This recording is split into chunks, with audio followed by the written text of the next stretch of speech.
Twakomeje kuganira hashize akanya mbona Ivani aje ameze nk'uwahindutse, nkurikije morale yarasanzwe afite byagaragaraga ko hari ikintu kitari kiza ahuye nacyo. Yamaze kwicara kuko twari twegeranye nsa n'uwiyumanganyaho gato ngo batabona twongorerana bagakeka ibindi.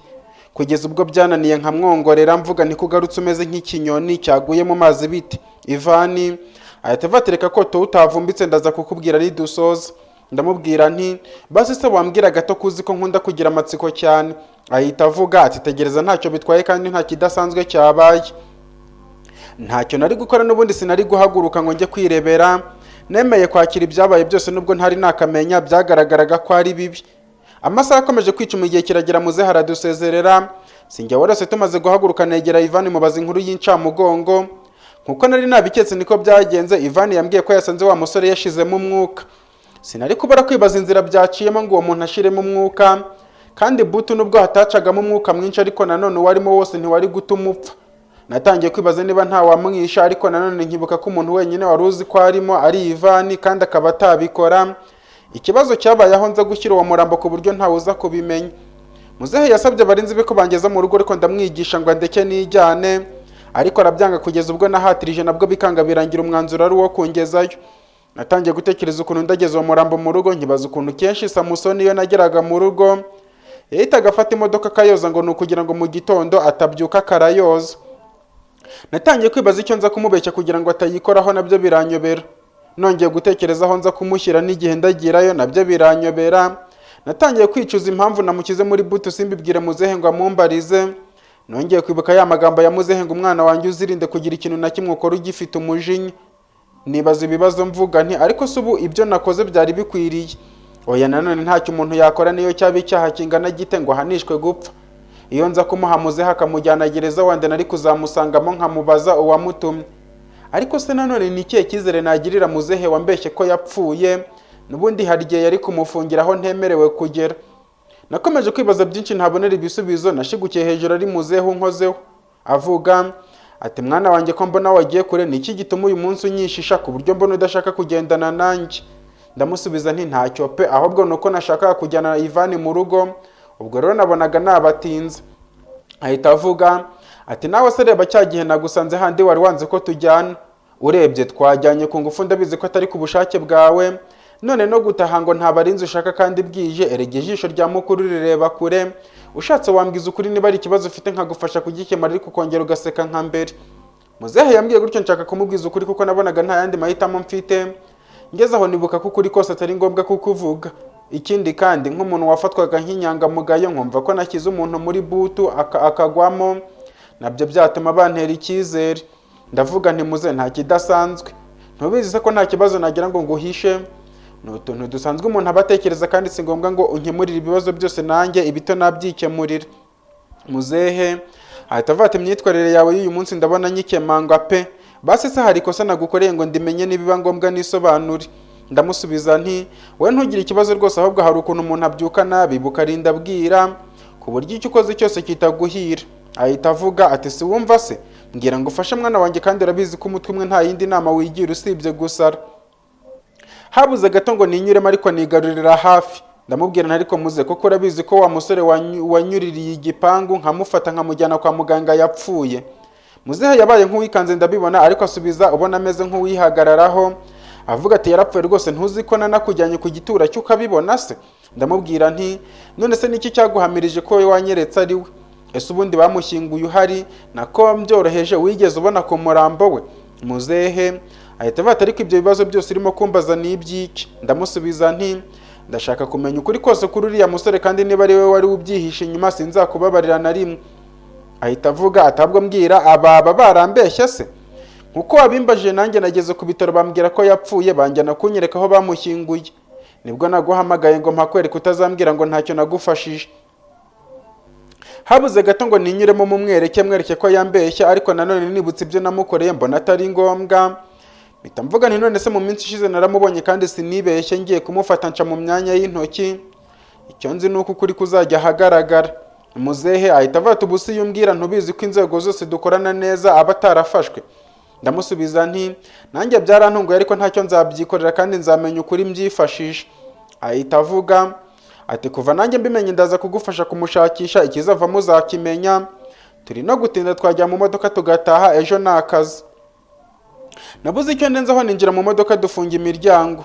Ndavuga nti ndabona aho bigeze ubwenge bwanjye ntacyo gukora bunyereka, nkuko igihe cyose utahwemye kungira inama n'ubu nkuteza amatwi. Ivani ahita avuga ati ubuse tubigenje gute muvandimwe, ko nanjye ntacyo gukora mbona, icyashobokaga nuko twari kugenda twenyine tukareba aho tumuta, none reba bagiye kutugeza mu rugo kandi nta kuntu twabacika. Ndavuga nti nka kuriya babikoze kare nta kuntu wayobya ziriya modoka tugasigara twenyine. Ahita avuga ati ntibyakunda kuko bisaba kuba imodoka ihagaze ukayinjirira.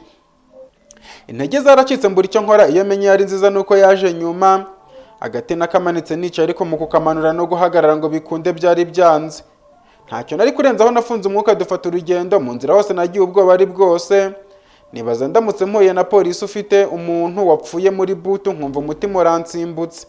Feri ya mbere twayifatiye kwa Ivana avamo, noneho umutwaro twari twikoreye turi babiri nkwikorera ndi njyenyine. Dukomeza twerekeza mu rugo. Tugeze mu rugo muzehe yavuye mu modoka yaranyegera maze arambwira ati ukomeze wirinde mwana wanjye kandi sinshaka ikintu kibi cyakubaho cyose, ugize ikibazo ujye umbwira nzagufasha uko nshoboye, naho cyandenga hari abandi babimfasha. Ndamusubiza nti nta kibazo muzehe kandi nawe urabizi ko ntacyo naguhisha.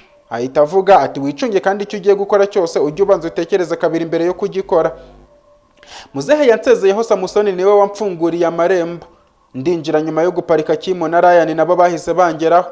Kimu ahita avuga ati boss noneho uyu munsi ko wakererewe gutahara. Ryan ahita avuga tuzi ko natanze amatangazo hose nari ngiye kuza kugushaka habuze gato.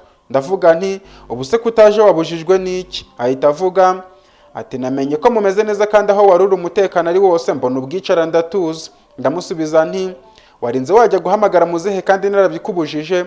Ryan ahita avuga ati sinjye wamuhamagaye ahubwo we yanyihamagariye ngo sinirirwe ngira ikibazo muri kumwe. Natunguwe no kumva muzehe avugana na Ryan ku by'umutekano wanjye. Aho niho nongeye gutungurwa n'ukuntu muzehe anyitaho kurusha umwana we. Mpita mvuga nti Kimu se ko yatinze gutaha. Kimu ahita avuga ati nicaye mbona ntasinzira ntakubajije ibibazo narimo nibaza. Mpita mubwira nti mbaza nta kibazo. Kimu ahita avuga ati none se ko Jean ambwira ko atankunda ariko ejo bundi akaba yarampfuhiye ubwo ntiyambeshye. Bose basekeye icyarimwe maze mpita mvuga nti wowe nk'uko umukundi uzakomeza umwereka urukundo rwa nyarwo, ntucike intege nawe azagera aho bimujyemo, kuko ikigaragara nuko agufitiye amarangamutima. Kimu ahita avuga ati none se ni nk'ibiki namukorera kugira ngo abone ko mukunda? Ndamusubiza nti nko kumuganiriza ukamwitaho, biriya mwakoze byo gusohokana bigakomeza mbese n'ibindi. Ahita avuga ati urakoze cyane boss, ejo nzahita njya kumureba. Ndavuga nti none se nicyo cyonyine cyari cyatumye udasinzira? Aransubiza ati nicyo rwose, uzi ko nasinziragaho gato ngahita nkirota. Twese twasekeye icyarimwe maze Kima dusezeraho tumugeza ku marembo, ari nako tuganira gusa wari kukwereka uko imbere nari imeze ntiwamenya ko ari njye w'inyuma. Tukigera mu rugo Samusoni yahise afata amazi ngo agiye koza imodoka mutangirira kure. Ahita avuga ati waya boss urabizi ko kuzinduka byananiye kandi sinshaka kunyirukana nkaho kananiye, njye nta kibazo cyo kuryama nkererewe mfite. Ndamubwira nti tekereza hagize umuntu usanga urimo ugakora iri joro, ubwo se urumva utabunsebeje? Yirekera mu gitondo si ngombwa kuyoza n'ubundi ntabwo yanduye. Ahita avuga ati ntabwo yanduye n'ibi byondo biyuzuyeho. Ryan ahita avuga ariko boss wamuritse agakora ko katamunaniye, wa mugani se ntureba ko yuzuye ibyondo? Urabona imodoka isa gutya ariyo kujyana ku kazi utayogeje? Ababiri bishe umwe naremeye yayikorera amasuku, gusa natekerezaga aramutse afunguye butu nkumva naba ndangiye. Umusore yaragiye arayoza nk'uko bisanzwe, nanjye ndagenda niyicarira mu nzu. Umubiri wari aho ariko intekerezo ziri ahandi. Ryan yatangiye kunganiriza bya bindi by'abakobwa be ariko nabyumvaga ari uko ambajije ikibazo nkamusubirishamo. Nyuma y'akanya gato nk'uko nari mbyiteze Samusoni yaje kunyaka agafunguzo ngo afungure yozemo imbere. Mubwira ko atari ngombwa nubwo yahatirije bikanga. Amahoro yarabuze nerekeza mu buriri sinari gutora gatotsi. Habwo natangiye gutekereza icyo nakora muri iryo joro kugira ngo uri mu modoka yanjye mukuremo. Nakomeje gutekereza ahantu hari agashyamba nzi ngo wenda ngende mutemo. Hari ahantu hafi no mu rugo hari ishyamba twanyuraga tugiye ku isoko. Papa yajyaga atubwira ko aho hantu nijoro ariho amabandi yose yo mu mujyi aza kurara. Natangiye kubona ngezeyo nkururamo umurambo nkabona amabandi yose aje anyirukaho bikarangira mfashe nabyo mbona bya bibindi. Natangiye gutekereza abantu bo muri karitsiye babimfasha amatari njye ubikoze nabyo biranga. Ngeze aho mfata umwanzuro ngo ikiba kibi. nahagurutse mu buriri buhoro buhoro ndangije nkurayo kamera na aramu zose, nsohoka hanze mpita ninjira mu modoka nkiyigeramo mbona Ryan angezeho. Ahita avuga ati boss ko ugiye mu modoka iri joro. Nabuze icyo mvuga mburaho nerekeza, nibajije ukuntu yambonye kandi nari nzi ko muhejeje, ntangira kwihumura nigira nk'uri kurota. Ndamubwira nti ngiye ku kazi urabona butakeye karesa, ahubwo nari nkubuze, niyo mpamvu nari mfashe umwanzuro wo kwitwara. Ryan ahita abatereba neza boss, haracyari nijoro ahubwo subira kuryama. Narihumuye mba nkuvuye mu nzozi nubwo ibyo nakoraga nari mbizi. Mpita mvuga nti ibi bibaho se, ngezeho ndota nakerewe akazi nkarota ngenda. Ahita avuga ati bibaho cyane cyane iyo hari nk'akazi wararanye uzi ukora akazindukiraho. Nta kindi nari kurenzaho, nasubiye mu buriri. Ijoro ryose naraye ntekereza icyo gukora burinda bucya ntarabona igisubizo. Nashakaga kubyuka ngo nsubire ariko ntatekereza Ryan aramutse yongeye kumbona icyo namusubiza nkakibura. Bwarakeye nikoza muri dusha maze ntiyamfataho, ndangije mfata ifunguzo z'akazi. Nkigera kuri Ryan ahita avuga ati ariko boss ubanza ufite ikibazo kigukomereye. Ndamusubiza nti kubera iki se? Arambwira ati nawe se reba ninjoro wahagurutse ujya mu modoka ngo ugiye ku kazi, none ubyutse wambaye ipantaro imindurize, kandi n'ubwa mbere nakubonaho ibintu nk'ibyo ku bwanjye ndumva twanyura kwa muganga bakabanza bakagusuzuma. Narirebye koko nsanga nambaye ipantaro impindurize, nanjye numva ndisetse. Nsubira mu nzu nambara neza na telefone nari nayibagiwe ndayifata. Ndangije ndasohoka mpita mvuga nibibaho gusa biraza gukemuka. Ahita avuga ati none se ko numvise wa musore w'inshuti yawe uvuga ko mwize bimwe, niba ari akazi kenshi ufite wamubwiye akagufasha. Ndamusubiza nti nta kibazo kirimo ndabyitaho. Twagiye mu nzira intekerezo ziri kure, twabonaga abapolisi nkumva nabwira Ryan ngo akate dusubire inyuma. Kubw'amahirwe mbona ngeze ku kazi ntawe uduhagaritse. Ngeze ku kazi natangiye gutekereza ukuntu Ryan aza gusigarana agafunguzo kayo ku buryo yafungura isaha iyo ari yo yose. Ngeze aho niga amayeri yo gushaka uko mwirukana nkarusigarana. Mpita mvuga nti uyu munsi rero dufite abashyitsi ku buryo nza kuruhukira rimwe nimugoroba, ushatse wafata akamoto ukaba ugiye mu rugo ndaza kwicyura. Ahita avuga ati ubwo se wicyuka agira ikibazo mu nzira nabwira muzehe iki? Ndamusubiza nti humura nta kibazo gihari. Ryan ahita avuga ati oya boss reba ukuntu utameze neza none ngo wakwitwara. Ndamusubiza nti nta kibazo noneho wakwigendera nkaza kuguhamagara ngiye gutaha, gusuze kunsigira agafunguzo hari nk'ukuntu biba ngombwa ko umuntu agera hafi aha nakwigezayo. Ryan yahise avuga ati icyo cyo sinagikora boss, nkurikije uko nakubonye uramutse uyitwaye wayita ku giti, ahubwo niba hari aho uteganya kujya ndaguma aha, niba ntaho ndajya mu rugo ariko nsige nyifunze, nukenera kugenda ubwo urambwira nze nihuta. Nakomeje kumwinginga ngo ansigire urufunguzo ariko arangarananira. Noneho uburakari buramfata ntangira kumubwira nabi mvuga nti ariko iyi modoka ni yawe cyangwa ni iyanjye? Ryan aransubiza ati ni yawe boss. Ndamubwira nti none se niba ari yanjye kuki nkubwira ibintu kabyanga? Aransubiza ati rego menye ko hari uwantumye kukurinda, kandi uramutse ugize ikibazo ninjye wabibazwa, ubwo rero niba byanze ndamuhamagara mubwire hato ntaza kubibazwa.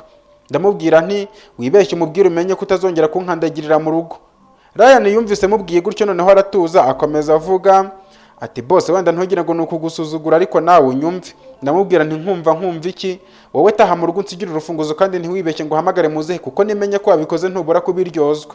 Ahita avuga ati basi girira papa wamugaye urya ari nako nakoze maze ntega amatwi. Yavuze gutyo nikangamo niyemeza kumutega amatwi ngo numve ikibazo afite nubwo ntacyo ari gukora ngo ajyane urufunguzo. Ndamubwira nti ngaho mbwira vuba kandi wibuke ko ngiye mu kazi. Ahita avuga ati boss buriya navutse nk'abandi bana, mama na papa ntibigeze bumvikana na rimwe kuko igihe cyose bahoraga mu ntonganya. Nari umwana umwe ariko sinigeze mbona ibyishimo na gato, kugeza ubwo nageze igihe cyo gutangira ishuri mama na papa bagatandukana icyo gihe. Nyuma yo gutandukana papa yanze kunjyana na mama, aransigarana mama ajya kuba mu cyaro ku ivuko. Kuva uwo munsi papa yabaye umusinzi ku buryo naho bayimenye atashoboraga kuharenga. Iyo namubwiraga ko nshaka kureba mama inkoni naryaga ntiwazibara, kugeza ubwo nageze aho bikamvamo burundu. Nagerageje no kubaza papa niba nta yindi miryango agira ngo nindamuka menye umwe mu bo mu muryango wazangeze ku ivuko mbone mama, ariko birangira ambwiye ko ntabagira. Ubwo nibwo buzima nakuriyemo, icyayi cyanjye kikaba pirimusi, ibya saa sita bikaba kanyanga, nagira amahirwe hakagira umugira neza umpa ibyo kurya. Hari umunsi umwe twari dutashye papa yasinze imodoka iramugonga amaguru yose aracika. Nawe urabyumva ubuzima bwabaye ubuzima, cyakora uwamugonze yemera kumuvuza. icyo gihe nyoboka yo ku muhanda itabi natangiye kunywa mbaho nk'abandi bana bose twabanaga. Hari umunsi umwe nigeze kwiba muzehe, mu byo namwibyemo byose hari harimo ibyangombwa bye. Sinzi uko agatima kakubiseho ngeze aho niyemeza kuzabita hafi yiwe akabibona. Ni nako byagenze, naragiye mbitaho hashize nk'iminsi 3 nibwo nagiye kubona mbona abantu ntazi baranzengurutse. Nagerageje kwirwana ariko birangira bamfashe barantwara. Twaruhukiye kwa muzehe banjyana ahantu hari imashini batangira bankiramo amashusho nibona nta byangombwa. Muzehe ahita ava turahakana ko uyu atari wowe. Ndamusubiza nti ni ngiye rwose patoro. Ahita avuga utubore rugiye kumbwira wabiguhaye. Nabuze icyo nkora mubwira ukuri nti ikiba kibe. Nyuma yo kumubwiza ukuri yambaje niba mfite ababyeyi, mubwira ko ntabo, kabone ko na papa namuherukaga akimara gukora impanuka uwamugonza akemera kumuvuza. Nyuma yo kubyumva byose muzehe yarasetse noneho umutima umvamo, ambwira ko yambonera akazi nkava ku muhanda. Sinazuyaje kucyemera, kabone ko n'ubundi niyo ntari kucyemera ntari nzi ko namuva mu ntoka amahoro. Birangira ngumishije wanyigisha kwirinda no kurinda abandi. Guhera uwo munsi twatangiye kujya kumukorera kubera nari muto nge najyanaga mu bikorwa byo kumushakira amakuru ku buryo ari byo nakuriyemo. Hari umunsi umwe narimo ngenda ndi mu kazi kanjye ka buri munsi nari maze kumenyera, mba mpuye n'umusaza wari wicaye mu igare arimo asabiriza mukubise amaso, ntungurwa no kubona ari papa. Nabuze uko nitwara ariko nanone nibutse ubuzima yandereyemo numva nta mpuhwe namugirira, ku buryo namwirengagije nkikomereza. Nagezeho nari ngiye ku kazi, hari abasore babiri bicaye hafi yanjye, numva batangiye kumuvuga, bakuvuga ukuntu ari we wiyishe, bavuga ukuntu yagiraga amahane. Icyambabaje kuruta hari nacyo cyatumye mfata umwanzuro wo kumufata nkamwitaho, nuko bavuze ko niyo yapfa yaborera ku gasozi. Iryo jambo ryatumye mpaguruka aho nsubira mu nzu aho namubonye ku bw'amahirwe musanga gihari. Niko kumufata nkamujyana ahantu mukodeshereza inzu, ntangira kumwitaho gutyo kugeza n'uyu munsi ninjye umubeshejeho. Nubwo ryari ibanga ry'akazi ariko bibaye ngombwa ko ndikubwira akazi kacu isaha n'isaha uba wakwicwa, kuko buriya utumvikanye na muzehe cyangwa ugakora ikosa rito ahita kwica. Ryan ahita avata ariko aragira ngo umutere urubwa. Igihe twabaniye ko nzi ko muzehe atatinyuka kwica umuntu. Ryan ahita avata ni kubizi buri inyuma n'umwana mwiza ariko imbere siko ameze. Niba hari nikosa nagukoreye ndagusaba imbabazi, uyu munsi ubuzima bwanjye buri mu maboko yawe, kuko ndamutse ngiye icyakubaho cyose sinabura kugihorwa, kandi unanyirukanye nabyo byarangira baje kunshakisha. Namaze kubyumva nongera gusubiza amaso inyuma nibuka amagambo ya muzehe. Nongeye kwibuka wa munsi tuva mu nama nkababwira ko kapitene yananije icyo yansubije, kuko naje gusanga hari ukuntu yigira umuntu mwiza nyamara imbere ari umugome. Nabonye Icyizere yari yayangiriye akambwira ibye ntapfa kucyangiriza ngo ndeke ubuzima bwe bujye mu kaga, ariko nanone natekereza ikiri muri buto nacyo kitari kinyoreye nkumva amahitamo arabuze. Nashatse kwatura ngo mbibwire Ryan nkuko nawe yaramaze kumbwira ibye, nibuka ko ibanga ari irya babiri, uwa gatatu akazimura. Amahitamo yabaye amahitamo, birangira nemereye Ryan ko yagumana urufunguzo ariko akajya mu rugo, kuko nabonaga aramutse agumye aho ashobora gufungura butu, noneho bibereye ku kazi sinzi uko nabisobanura. Ryan yaranshimiye gusa yambajije ikibazo mfite, mubwira ko aba ari amastress y'akazi nawe abyakira gutyo. Nyuma yo kugenda nkitera intambwe nke nagiye kumva numva umuntu aratatse, mu kureba uwo ari we ntungurwa no gusanga ari Soni yankandagiye arimo ava amaraso ku kirenge. Umutima waransimbutse, ubwoba buranyica, ntangira kwibaza aho narindi ku buryo mukandagira nkamurema igisebe bigeze aho ngaho. Nahise nkora mu mufuka nkoramo agatambaro ntangira gukanda hari igisebe. Narebaga Soni yari mataka nkumva agahinda karanyishe. Mu mwanya utarambiranye amaraso yarahagaze, mfata ka gatambaro ndahazirika, ndangije ndahaguruka mpuje amaso nawe.